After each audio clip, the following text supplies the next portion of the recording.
The camera I use for client work is the Sony A73.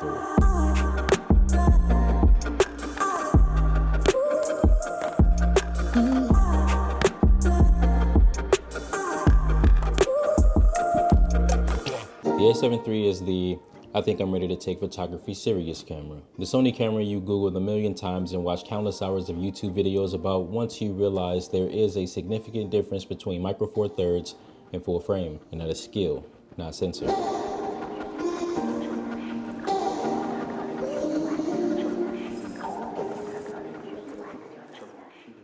Yes, I agree, sometimes it is the system, but it is also the amount of time you've dedicated to really learning a system before being mesmerized by the new shiny camera with all the new features you may never use. The A73 is feature packed and is way more than any beginner or amateur photographer may need. Believe me, I know. I could go over all the specs, but that's not the point. The point is the A73 is a great camera that you can grow into, and once you've mastered it, every other camera would be a piece of cake. Okay, you got me. I don't even know all the specs, but that's because for my use case, the camera is always on sticks. The A73 is way more camera than what I need for what I do. With what I do, I could just use the Canon SL2 or the Canon M100, but some clients may have gear preferences.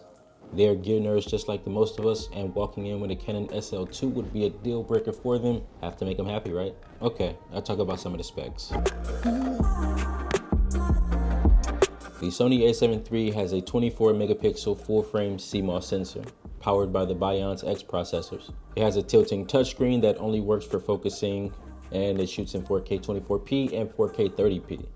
It can shoot up to 120p, but in lesser resolutions, which isn't that bad if you ask me, it does the job. It has a USB-C port for charging and connecting your camera to your computer for tethered shooting. It takes up to 2 SD cards, and those SD cards can go up to UHS 2. It also has a mini HDMI port, the micro HDMI port for monitored shooting, and you can use it with the Ninja V for external shooting. Straight out of the camera, the image quality I feel is awesome. The feel in the hand is superb, and it is a bit heavy, especially when having a lens, but shouldn't be an issue with about 3 months of weight training with the heavy focus on bicep curls.